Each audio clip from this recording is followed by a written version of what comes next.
Mateo capítulo 12, vamos a estudiar esta mañana los primeros 14 versículos que tienen una temática común.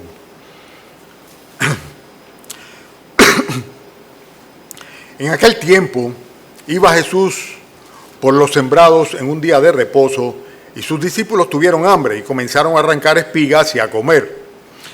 Viéndolo los fariseos le dijeron: he aquí tus discípulos hacen lo que no es lícito hacer en el día de reposo. Pero él les dijo: ¿no habéis leído lo que hizo David cuando él y los que con él estaban tuvieron hambre? ¿Cómo entró en la casa de Dios y comió los panes de la proposición, que no les era lícito comer ni a él ni a los que con él estaban, sino solamente a los sacerdotes? ¿O no habéis leído en la ley cómo en el día de reposo los sacerdotes del templo profanan el día de reposo y son sin culpas? Pues os digo que uno mayor que el templo está aquí. Y si supieseis qué significa misericordia quiero y no sacrificio, no condenaríais a los inocentes, porque el Hijo del Hombre es Señor del día de reposo. Pasando de allí, vino a la sinagoga de ellos. Y aquí había allí uno que tenía seca una mano, y le preguntaron a Jesús para poder acusarle: ¿es lícito sanar en el día de reposo? Él les dijo: ¿qué hombre habrá de vosotros que tenga una oveja, y si ésta cayera en un pozo, en un hoyo, en día de reposo, no le eche mano y la levante? Pues cuánto más vale un hombre que una oveja. Por consiguiente, es lícito hacer el bien en los días de reposo. Entonces dijo aquel hombre: extiende tu mano. Y él extendió, y le fue restaurada sana como la otra. Y salidos los fariseos, tuvieron consejo contra Jesús para destruirle. Padre, rogamos, Señor, que tú nos enseñes, Padre, a través de este texto, este testimonio tuyo, Señor, esta enseñanza que tú le diste, Señor, a los que estaban congregados allá, a los mismos fariseos, que tú nos enseñes, Señor, en esta mañana a nosotros, tu iglesia, 2000 años después. Pedimos, Padre, tu dirección con este propósito, en el nombre de Cristo Jesús. Amén. Pueden sentarse, mis hermanos.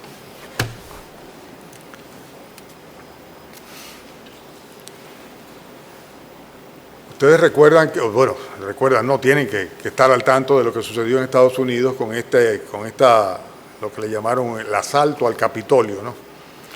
Es interesante el hecho de que tanto demócratas como republicanos lo reprueban. Y algunos dicen que lo que sucedió fue que se infiltraron dentro del grupo de republicanos que estaban manifestándose allá. En ese día se infiltraron una serie de personas, los cuales fueron los que realmente produjeron este caos enorme. Personas que, pues, con sus actitudes, pues, culparon a aquellos que estaban manifestándose pacíficamente desde fuera, y de esta manera, pues, produjeron este escándalo mayor. A veces se infiltran personas en las congregaciones también, y se infiltran siempre con el propósito de hacer daño a los hermanos, hacer daño a la grey de Dios. Yo quiero hacer algunas puntualizaciones para que podamos nosotros hablar de un peligroso infiltrado en las iglesias, y ese es el legalismo. El legalismo, cuando se infiltra dentro de las iglesias, siempre hace muchísimo daño a las ovejas, a la congregación, y el testimonio de nuestro Señor Jesucristo se va por el suelo. Hay algunas cosas que quería pues traer a ustedes para que podamos comprender las diferencias entre lo que es legislación y lo que es jurisprudencia. Para esto, lógicamente, acudí a un diccionario etnológico. Y cuando se habla de legislación, o sea, lo que está legislado, lo que es la ley, se refiere a la existencia de leyes escritas. Estas leyes pueden ser justas como pueden ser injustas. Pueden ser leyes buenas como leyes malas. De hecho, por eso están constantemente, pues, revisando si es una misión de las cámaras legislativas el estar actualizando y revisando, y en algunos casos inclusive derogando algunas leyes porque consideran que no son convenientes.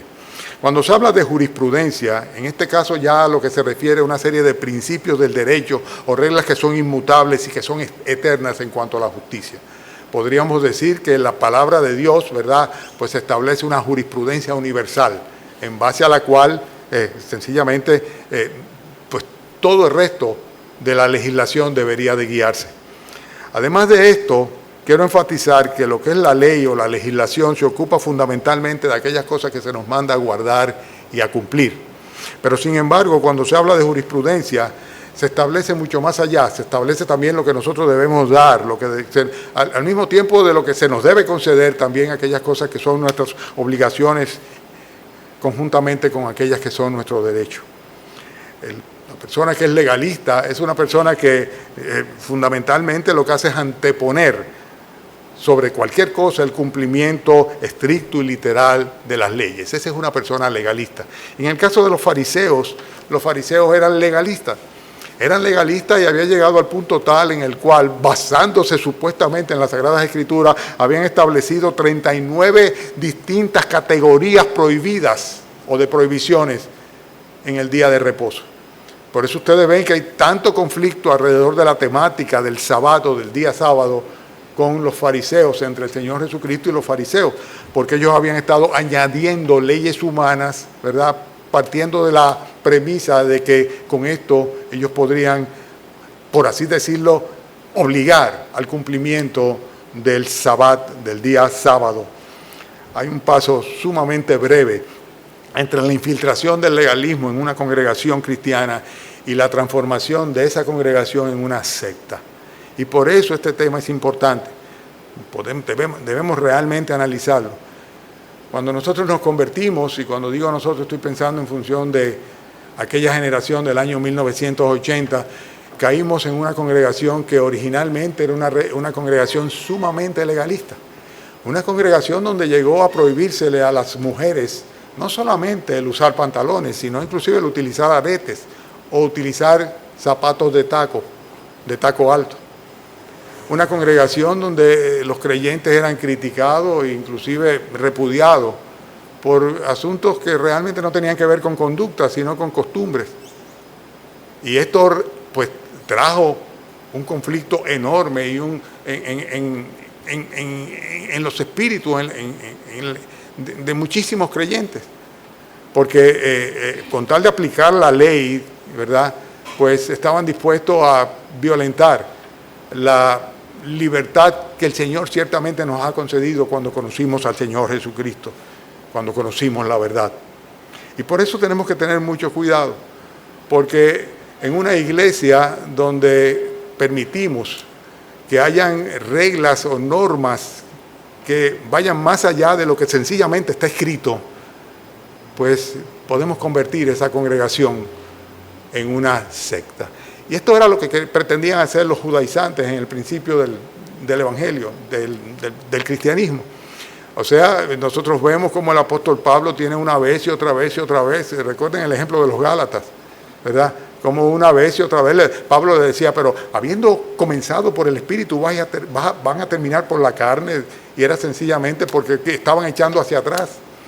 Estaban volviendo a guardar los días, los meses y los años, o sea, a cumplir una legislación que realmente no se correspondía con la libertad que tenemos los cristianos bajo el nuevo pacto. No estamos bajo la ley, estamos bajo el pacto de la gracia. Lo que pasa es que hay una tendencia pendular y también en muchas congregaciones, ¿verdad?, lo que sucede es que los creyentes terminan pues prácticamente como consecuencia de estas infiltraciones legalistas, teniendo una reacción completamente contraria. Y entonces se cae en lo que se llama anarquía, se cae en mundanalidad, se cae en el pecado permitido dentro de la congregación. Y más que ello, se cae inclusive en la complicidad en el pecado. Tampoco podemos de ninguna manera apoyar ni estar de acuerdo con eso. Pero tenemos que tener mucho cuidado con el legalismo. Y el primer motivo, y todo lo vamos a derivar de los versículos que hemos leído, es el hecho de que el legalismo antepone la ley al bienestar del hombre. Nosotros vemos en el primer versículo que los discípulos del Señor Jesucristo en un día de reposo comenzaron a arrancar espiga y a comer, dice el versículo primero. Y esto como consecuencia del hecho de que tuvieron hambre. Lo dice claramente el primero de los versículos. Y el hambre que tenían era un motivo justificado para que ellos pudieran arrancar las espigas y comer. No solamente eso, sino que la ley mosaica aún ordenaba, en Deuteronomio está muy claro, que cuando una persona segara en sus campos, pues dejara estas espigas en el piso de manera que los pobres pudieran venir y alimentarse con ellas. No estaba permitido que una persona que no fuera el dueño de la propiedad pues fuera con un asadón a cegar, pero sí que recogiera lo que pudiera con sus manos para cubrir su necesidad. Bueno, ustedes se recuerdan un ejemplo que tenemos en la Escritura muy significativo, que es el caso de Ruth. Ustedes recuerdan cómo Ruth, la moabita, ¿verdad? Pues fue a los campos de... ¿Quién fue? ¿El esposo? Están siguiéndome, qué bueno, de Booz, ¿verdad? Y entonces, pues, de esta manera, inclusive, el Señor permitió que pudieran ellos, pues, conocerse y luego terminar siendo casados y formar parte de la línea genealógica del Señor Jesucristo. O sea que la ley judía permitía, la ley mosaica permitía ciertamente que ellos pudieran, aún en un día de reposo, pues, perfectamente bien, si había una necesidad y tenía hambre, pues alimentarse, no lo prohibía de ninguna manera. Pero sin embargo los judíos no, los judíos, o sea, los religiosos judíos habían establecido que no se podía bajo ningún concepto si se trataba de un día sábado. Y es lo que el Señor está aquí rebatiéndole a ellos sin lugar a duda. Hay un motivo justificado y la ley no puede ir de ninguna manera en perjuicio del hombre, sino a favor del hombre. El Señor insiste una vez y otra vez frente a la práctica religiosa de su época. El sábado ciertamente el Señor lo consagró como un ejemplo, un referente para su iglesia de lo que debe ser guardar un día para servirle a Él, para honrarle a Él. Y no solamente eso, sino para el beneficio del propio hombre que aparta un día de la semana para reposar. El Señor lo modeló, por así decirlo, cuando Él mismo reposó en el séptimo día. Por eso nosotros sabemos que el mismo Señor Jesucristo, en el pasaje paralelo a este que estamos viendo nosotros en Mateo, en Marcos capítulo 2, versículo 27, el Señor añadió una frase cuando dice: el día de reposo fue hecho por causa del hombre y no el hombre por causa del día de reposo. Hay un día que debemos ciertamente a la semana pues cesar en nuestras labores regulares y debemos dedicarnos a adorar al Señor y debemos dedicarnos al reposo de nuestra rutina de trabajo o de cualquier otro tipo de rutina de cosas que hacemos en el resto de la semana. Dedicar el domingo al Señor es una práctica que nosotros vemos desde el inicio de la iglesia, el día en el cual el Señor resucitó. De hecho, nosotros nos damos cuenta en Hechos capítulo 20, versículo 7, que dice la Escritura que el primer día de la semana fue que los discípulos se reunieron para partir el pan, o sea, para celebrar la cena del Señor. Y en estos 20 siglos la iglesia ha celebrado el día del Señor en lugar del Sabbat, como el día en el cual adoramos al Señor, hacemos un freno en nuestras actividades regulares para dedicarnos plenamente a la adoración al Señor.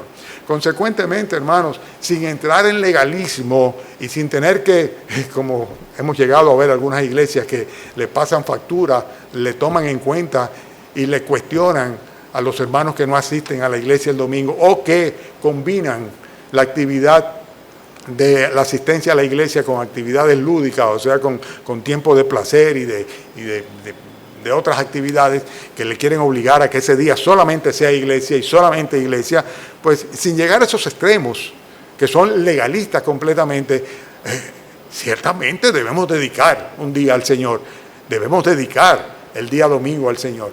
Y si bien para el Señor todos los días son iguales, pero es el hecho que es el día en que celebramos congregacionalmente la salvación, la redención, la resurrección de nuestro Señor Jesucristo, la cena del Señor. Y ese día no hay otro sitio mejor donde estar que en la casa del Señor. Consecuentemente no hay que imponerlo. Al contrario, debería ser algo más que espontáneo, deseado. Me encanta la introducción que hace el hermano Oscar cuando dice: ¿quiénes están contentos de estar aquí en la casa del Señor? Y todos nosotros decimos amén, amén, amén. Y en este tiempo en particular en el cual pues seguramente el adversario está riéndose con la muela de atrás cuando ve que los hermanos pues prefieren una pantalla antes que compartir junto con los santos en la casa del Señor sin tener necesidad de hacerlo porque no corren ningún riesgo y no tienen ninguna condición de salud en particular ni ninguna edad que se lo prohíba, pues seguramente estamos cometiendo un gravísimo error cuando no acudimos a la casa del Señor y cuando no ese día los separamos y lo consagramos al Señor de una manera especial. Consecuentemente, dedicar el domingo o los domingos a la adoración, a la alabanza, al servicio a Dios, a la comunión entre los santos, es algo que sencillamente nosotros tenemos que hacerlo o debemos hacerlo porque es para nuestro bien. El salmista decía, yo me alegré con los que me dijeron a la casa del Señor iremos. Y ese es el sentir que debe haber en nosotros. Bueno, yo en lo personal pues me gozo grandemente con venir a la iglesia. Usted dirá, bueno, pero usted es el pastor, ¿qué diferencia hay? ¿Cuál es la diferencia? ¿Quién me obliga? Nadie me obliga. Sencillamente es que me produce un tremendo gozo venir aquí y ahora ver algunos ojitos así, ¿verdad? A través de la mascarilla y la sonrisa de algunos de ustedes. Y me hace una falta enorme, lo confieso, el repartirle paletas a mis niños. Porque esas caritas como venían aquí, ¿verdad? Al pastor para que el pastor le diera una paleta, es algo que yo gozaba realmente. Hermanos, esperamos que el Señor nos conceda pronto que sea así nuevamente. El legalismo no. El legalismo sencillamente antepone la ley al bienestar del hombre. No importa si tú tienes hambre o no tienes hambre, no puedes, o sí tienes. Espérate, un momentito. Si no es espontáneamente, ¿qué sentido tiene? Otra cosa de este peligroso infiltrado dentro de las iglesias, que es el legalismo, es el hecho de que promueve el que se levanten dentro de las iglesias personas que acusen y que juzguen a los demás, a sus hermanos. Y esto es horrible, porque el Señor no nos ha hecho a nosotros juez, por el contrario. Él se reserva absolutamente y dice la Escritura de una manera muy clara, ¿quién eres tú para que juzgues a tu hermano? Dice, para el Señor es que estará en pie o caerá, pero tú sencillamente ocúpate de no ponerle tropiezo ni ocasión de caer a tu hermano, ¿verdad? Pero no estés señalando, juzgando o mirando al otro para decir si están dando correctamente delante del Señor, porque es un problema de él con el Señor. El legalismo promueve el surgimiento de acusadores y jueces dentro de la congregación. Versículo 2 lo dice de una manera muy clara. Lo vemos ahí cuando dice que viéndolo los fariseos, a los discípulos, ¿verdad? Le dijeron, he aquí, tus discípulos hacen lo que no es lícito hacer en el día de reposo. Y se constituyeron inmediatamente en jueces, ¿verdad? En fiscales de los discípulos del Señor Jesucristo. Y esto, como es natural, esto lo que va a hacer es sembrar discordia entre los hermanos. Cuando un hermano pues se convierte en aquel acusador del otro y comienza a cuestionar o a juzgar o inclusive a condenar, como es este caso, el proceder del otro, pues lo que nosotros estamos viendo acá es que va a haber una reacción y va a haber una separación y un disgusto dentro de la congregación. Romanos capítulo 14, yo les voy a leer estos versículos, del 2 al 4, hablan muy claramente de esto. Cuando el apóstol Pablo dice, porque uno cree, hablando de los hermanos dentro de una iglesia, uno cree que se ha de comer de todo. Otro, que es débil y que piensa, no, si yo como tal cosa voy a estar pecando, le añadí ese pedacito, ¿verdad? Otro que es débil, come de legumbre. El que come no menosprecia al que no come, y el que no come no juzga al que come, porque Dios le ha recibido. ¿Tú quién eres que juzgas al criado ajeno? Para su propio Señor está en pie o cae, pero estará firme, porque poderoso es el Señor para hacerle estar firme. ¿Qué es lo que sucede? Que cuando comenzamos a juzgar a los demás, lo que hacemos es que terminamos definitivamente bajando la mirada hacia los hombres en vez de tenerla a lo alto, puestos los ojos en el Señor Jesucristo. Y esto es algo que hace muchísimo daño en la congregación. Yo tengo tantas anécdotas, tantas, que no las voy a traer a colación. Pero yo recuerdo una época en la cual yo le decía a mi esposa que la iglesia se estaba convirtiendo en una especie de club social.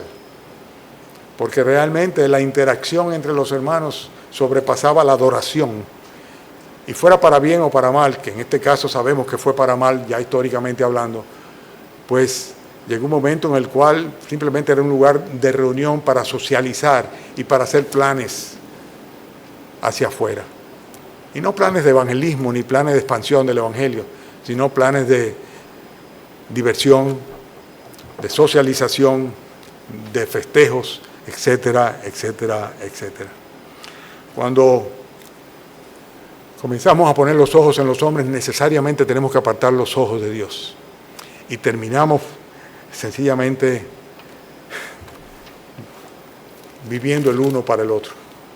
Por eso, otro de los riesgos, sin lugar a dudas, es el hecho de que el legalismo hace que nosotros comencemos a, por así decirlo, a clasificar los grados de espiritualidad de los hermanos. Y esto promueve la hipocresía, porque cuando dependiendo, ¿verdad?, de cómo a mí me vean de espiritual, porque yo voy a ser aprobado o apreciado por los demás, pues consecuentemente me voy a convertir en un hipócrita, tratando de agradar a los hombres y no a Dios. Y esto es terrible, porque promueve el hecho de que los cristianos vivan una doble vida. Cuando están en la iglesia o cuando están entre creyentes son una persona, pero cuando están afuera, pues perfectamente bien se confunden con el resto de los pecadores, con los incrédulos, con los impíos, con los que no conocen a Dios. El legalismo hace que una persona caiga en la hipocresía. El Señor se lo va a decir claramente a los fariseos cuando dice: vosotros por fuera a la verdad os mostráis justos a los hombres, pero por dentro estáis llenos de rapacidad, de hipocresía y de iniquidad. Estoy citando a Mateo capítulo 23, versículo 28. De hecho, el apóstol Pablo advierte a la iglesia de Corinto, una iglesia donde había tanta mundanalidad que el apóstol Pablo tiene que ser muy drástico, al punto tal de llegar al momento en el cual, hablando de alguien que persistía en el pecado y que ese pecado era escandaloso aún delante de los impíos, dice: se ha entregado el tal a Satanás para destrucción de la carne, aunque el espíritu sea salvo en el día del Señor. Y el apóstol Pablo advierte, y dice en 1 Corintios 4, versículo 5, así que no juzguéis nada antes de tiempo hasta que venga el Señor, el cual aclarará también lo oculto de las tinieblas y manifestará las intenciones de los corazones. Entonces, cada uno recibirá su alabanza de Dios. Vivir una doble vida, una real y una aparente, dentro de los hermanos, dentro de la congregación, es propio de los fariseos, pero no de los cristianos. Y cuando viene el legalismo y que comienza cada quien a poner sus ojos en los otros y a juzgar a los demás y a evaluar a los otros, pues esto es lo que termina sucediendo. Que la hipocresía, la apariencia, con tal de lograr aceptación o evitar el rechazo o el repudio, se convierte en norma o práctica común en la vida de creyentes. El legalismo es un peligroso infiltrado dentro de las iglesias y por eso es bueno que nosotros lo desenmascaremos esta mañana. El Señor Jesucristo lo hizo una vez y otra vez con los escribas y los fariseos, a los cuales les llamaba hipócritas, hipócritas. Aquellos que eran capaces de colar el mosquito, pero tragar el camello. El legalismo enfatiza una parte de la ley o de la legislación siempre en detrimento de la otra. Y es lo que vemos en los versículos que van del 3 al 5. Tienen sus textos, ¿verdad? El Señor les dijo: ¿no habéis leído lo que hizo David cuando él y los que con él estaban tuvieron hambre, cómo entró en la casa de Dios y comió los panes de la proposición, que no les era lícito comer ni a él ni a los que con él estaban, sino solamente a los sacerdotes? ¿O no habéis leído en la ley cómo en el día de reposo los sacerdotes en el templo profanan el día de reposo y son sin culpa? Si los sacerdotes no profanaban el día de reposo, no podían ejercer su ministerio sacerdotal. Tenían necesariamente que trabajar el sábado, porque era la única manera como podían realmente llevar a cabo las honras al Señor. Y en el caso de David, David estaba huyendo junto con los suyos. Y Abiatar, pues sencillamente al ver la realidad de la necesidad que tenían él y los que estaban con él de comer, pues tomó aquellos panes que seguramente no estaban fresquecitos, ¿verdad? Porque era cada semana que se cambiaban, pero que solamente los sacerdotes podían tocarlo, y se los entregó para que se alimentaran. Y ninguno de esos fariseos que estaban ahí iban a atreverse a acusar a David, ni iba ninguno de ellos a atreverse a acusar a los sacerdotes por el hecho de estar ejerciendo su ministerio un sábado. Pero sin embargo, en este caso, vemos cómo con su legalismo estaban enfatizando el favor de una parte en contra del prejuicio, el juicio y la condenación de otra. La Biblia no es un traje hecho a la medida del pecador, ciertamente. Lo que hace la Biblia es revelar el carácter de la persona, de nuestro Dios Altísimo y la voluntad que Él tiene para con todos los hombres. Pero sin embargo, los legalistas lo que hacen normalmente es que acomodan las Escrituras para que les encaje a ellos bien y a los otros no les sirva para nada. Por eso tienden a poner algunos énfasis donde no hay necesidad de poner énfasis. Por otro lado, pues a menospreciar otras partes de ella. La misma ley que fue aplicada a David y que validaba el hecho de que David bajo determinadas circunstancias pudiera tomar los panes de la proposición.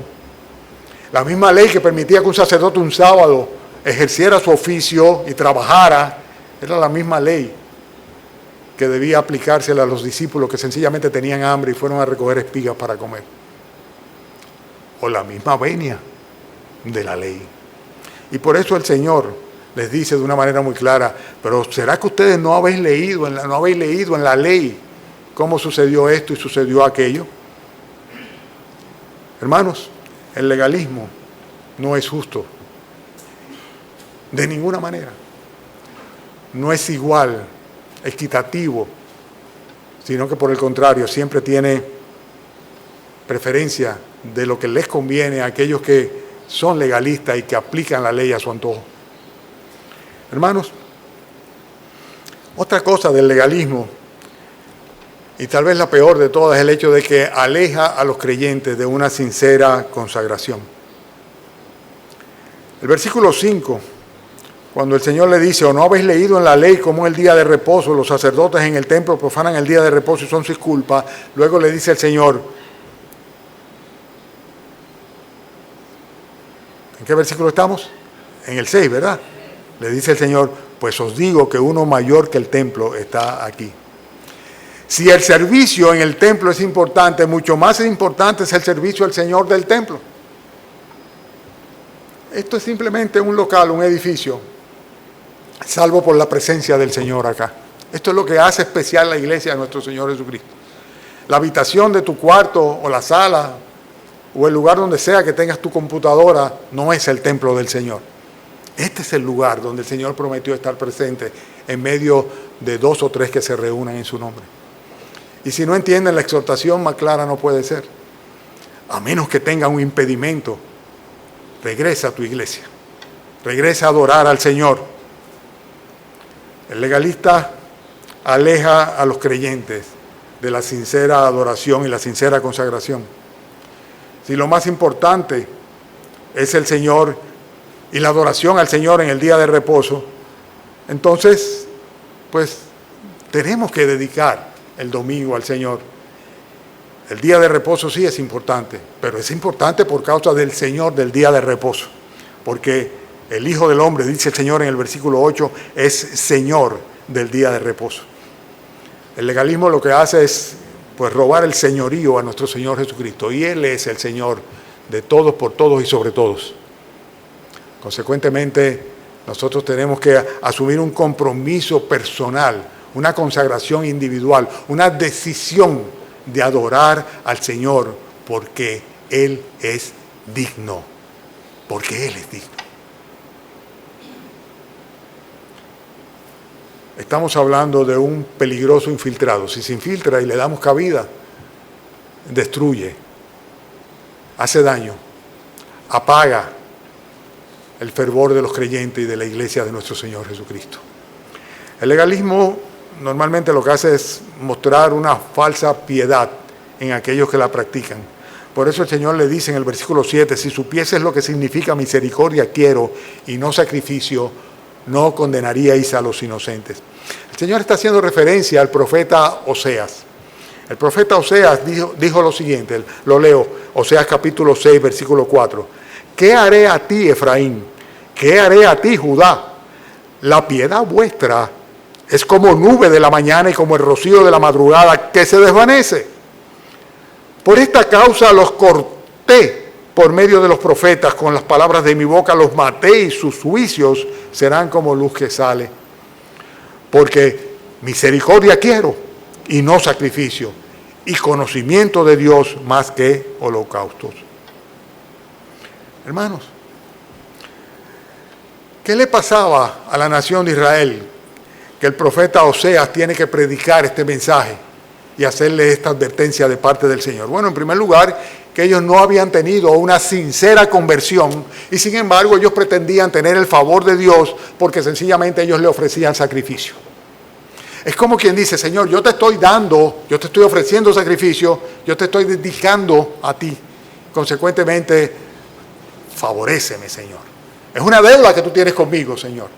Esa era la actitud de la nación de Israel. Por eso el Señor le dice, la piedad vuestra, dice, es como una nube de la madrugada, como el rocío de la madrugada, que es algo que se desvanece. Está por un ratito y se va. No es algo sincero, profundo. Es una falsa piedad. Y esto es algo que produce el legalismo sin lugar a duda dentro de las personas que lo practican o le dan cabida. El Señor lo que quiere es todo lo contrario, una actitud que sea similar a la de Él en cuanto al corazón de Él, que es misericordioso y clemente. Por eso es que le dice, misericordia es lo que quiero, no es sacrificio. No podemos darle nada a Dios, mucho menos podemos pretender reclamarle a Él absolutamente ningún tipo de favor. Entonces es un problema del corazón, una actitud, misericordia quiero y no sacrificio, le dice el Señor. En Mateo ya es la tercera vez que vemos la expresión y viene del profeta Oseas, porque el Señor lo que desea realmente es que haya conocimiento de Dios y no holocaustos. O sea, el Señor lo que quiere es que le conozcan personalmente y por lo demás puedes olvidarte de los sacrificios, pero Dios lo que quiere es conocimiento de Dios mucho más que lo que tú puedas ofrecerle en sacrificio, los holocaustos que tú puedas presentar. Por eso la amonestación que era para la época del profeta Oseas, a través de él el Señor la reitera a la iglesia una vez y otra vez. En otras palabras, es como si el Señor dijera, no vale de nada esta falsedad. O sea, si no hay un corazón similar al mío, si realmente no hay una consagración y una entrega genuina, pues realmente no tiene ningún sentido. Conviértete de corazón al Señor Jesucristo, conóceme personalmente, conocimiento de Dios es lo que tú necesitas. Y no estar ofreciendo holocaustos. Hay muchas personas, sobre todo aquellos que practican religiones que son completamente legalistas, que piensan que con cumplir con ir a una misa o guardar un determinado precepto o sacramento, ya tienen un derecho delante de Dios. ¿Qué va? No tiene sentido. Independientemente de lo que la ley de los hombres haya establecido, no se consigue el favor de Dios en intercambio. Y Dios lo que demanda realmente es que les conozcan y le adoren en espíritu y en verdad.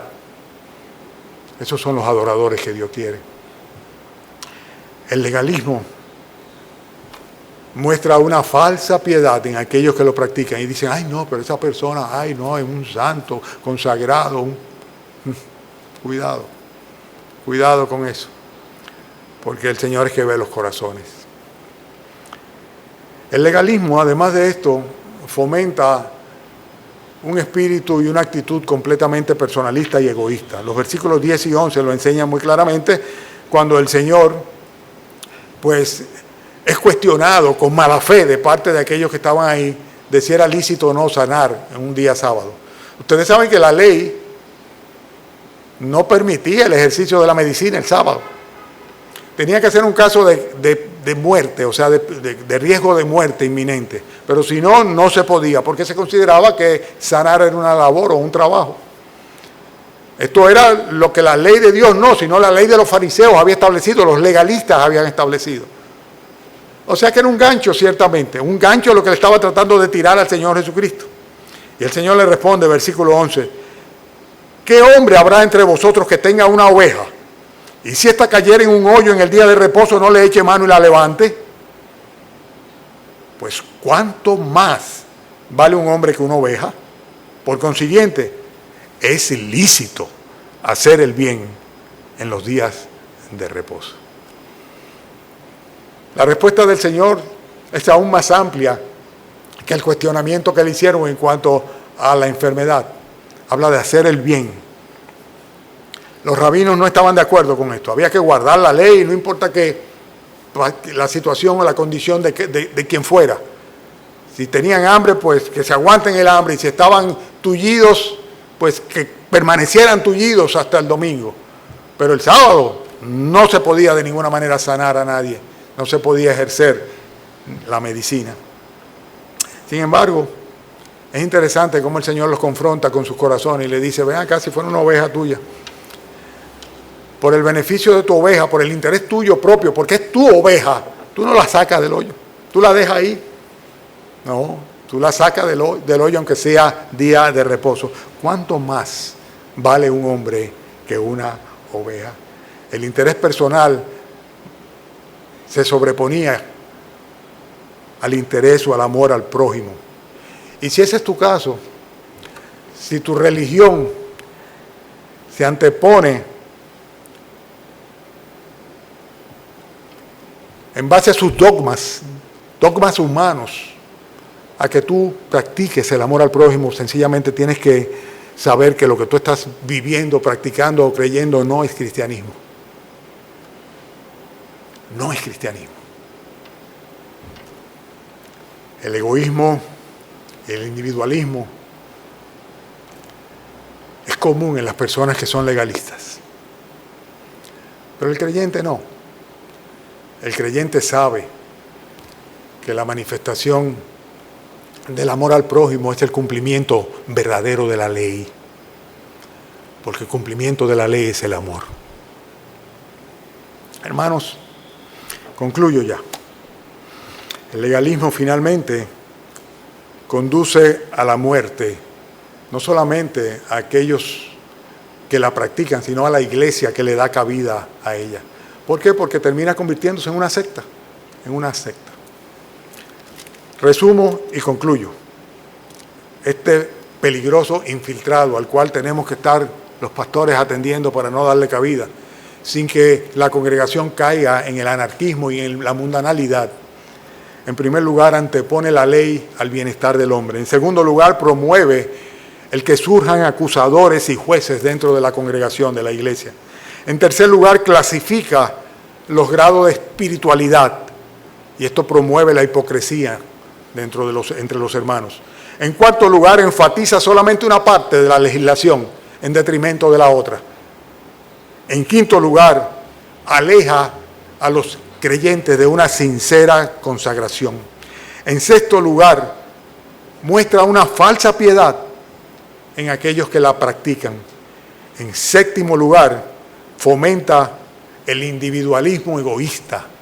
Y por último, hermanos, en octavo lugar, conduce a la muerte de la iglesia y de los que las practican. Apocalipsis capítulo 3, versículo 1. Escribe al ángel de la iglesia en Sardis, el que tiene los 7 espíritus de Dios y las 7 estrellas, dice esto: yo conozco tus obras, que tienes nombre de que vives y estás muerto. Sé vigilante y afirma las otras cosas que están para morir, porque no he hallado tus obras perfectas delante de Dios. Acuérdate, pues, de lo que has recibido y oído, y guárdalo y arrepiéntete. La advertencia es muy clara a la iglesia de Sardis. Como ustedes están viviendo, lo que ustedes están haciendo, las obras de ustedes no son rectas delante de mí. Vete a los inicios, acuérdate de aquello que tú recibiste, aquello que tú oíste, dice, y pon en práctica esta realidad y arrepiéntete de tu pecado. ¿Por qué? Porque la iglesia de Sardis tenía nombre de iglesia de que vivía, pero realmente, dice el Señor, estaba muerta. Había una práctica dentro de la iglesia que estaban matándola. Y hoy día no existe esa iglesia, como las otras de Asia Menor, a que hace referencia a Apocalipsis. Hermanos, tengo que concluir con una exhortación, ya no negativa, sino positiva, y es la exhortación a usar correctamente la libertad que tenemos en nuestro Señor Jesucristo para que podamos adorar al Señor como Él quiere que le adoren, en espíritu y en verdad. Consecuentemente, tenemos que llevarnos del consejo de Pablo a los galacenses. Los gálatas caían en el error de dejarse llevar de los que querían de nuevo esclavizarle a la ley, ¿verdad? Llevarlos hacia atrás. Y el apóstol Pablo le dice en el capítulo 5, estad pues firmes en la libertad con que Cristo nos hizo libres, y no estéis otra vez sujetos al yugo de la esclavitud. Y en el versículo 13 del mismo capítulo 5 dice, porque vosotros, hermanos, a libertad fuisteis llamados, solamente que no uséis la libertad como ocasión para la carne, sino servíos por amor los unos a los otros. La letra mata, le dice el apóstol Pablo a los Corintios, mas el Espíritu vivifica. Y el mismo Señor Jesucristo en el Evangelio de Juan dice, Dios es Espíritu. Y los que le adoren en espíritu y en verdad, es necesario que le adoren. Tenemos libertad en Cristo, no para que caigamos en el libertinaje, en la mundanalidad, que lo que va a hacer es separarnos de Él, de ninguna manera. Debemos usar nuestra libertad en Cristo, ¿pero para qué? Para una mayor consagración, para una mayor entrega genuina de todo corazón, para tomar decisiones personales, de independientemente de lo que haga el resto del mundo, permanecer fieles bajo la voluntad del Señor Jesucristo. Tenemos su palabra, o sea que más que luz, más que iluminación, para poder transitar en este camino que muchas veces se ve tan oscuro, tenebroso, porque ella es lámpara que alumbra nuestro camino. Vamos a orar, hermano. Padre, permite, Señor, que nuestra consagración sea individual hacia ti y que no haya imposición humana, Padre, que nos obligue, porque no tendría ningún sentido, Señor. Sería un contrasentido, Padre, que por asumir una nueva forma de religión, nosotros, Padre, caigamos en las mismas prácticas de las cuales tú nos libraste a través del Evangelio de nuestro Señor Jesucristo, el perdón de los pecados, la redención de nuestras almas. Ayúdanos, Señor, a ser fieles, no obstante cualquier circunstancia. Permite, Padre, que nos consagremos y nos dediquemos a ti plenamente. Gracias por permitir, Señor, que las autoridades nos concedieran de nuevo el poder congregarnos con todas las precauciones, Señor. Y gracias, Padre, porque tú has preservado a tu iglesia. Te rogamos por aquellos que están ahora mismo, Padre, padeciendo las consecuencias de esta virulencia, Señor, de este COVID. Pedimos, Señor, que tú les guardes la salud y que tú permitas, Señor, que según se vayan restableciendo, pues puedan venir a congregarse junto con nosotros para que podamos, Señor, a una voz elevar nuestra acción de gracia, nuestras plegarias y nuestras alabanzas, Señor, a ti que eres el único merecedor y digno de recibirlas. Despídenos ahora con tu bendición y permite, Señor, que podamos nuevamente reencontrarnos acá el próximo domingo, Señor. Y también, Padre bendito, permite que durante la semana podamos seguir nuestros devocionales individuales diarios, los devocionales familiares con nuestros hijos y nietos, Señor, con los que vivan con nosotros en la casa, los empleados, Señor, también. Permite, Padre, que podamos, Señor, tener los estudios bíblicos de los miércoles con este tiempo de súplicas y peticiones y oraciones, Señor, y que en cada ocasión, Señor, tu iglesia íntegra, Señor, pues esté presente. Y de esta manera, Señor, no permitamos que de ninguna manera que el adversario se salga con la suya y nos distraiga, Padre, en este tiempo en el cual tenemos la responsabilidad de ser intercesores, Señor, y pedir y clamar por misericordia para con este mundo que te ha echado a un lado, Señor, y que en vez de tener sus esperanzas puestas en ti, Señor, la tiene en la ciencia, en la vacuna, en la medicación. en la sabiduría de los hombres. Danos oportunidades, Señor, de testificar del resguardo y la salvación y la seguridad que tú nos concedes, Señor, si nos arrepentimos de todo corazón y Cristo viene a reinar en nuestra vida, a ser Señor y Salvador nuestro. Te pedimos ahora, Padre, que nos despidas con tu bendición en el nombre del Señor Jesucristo. Amén.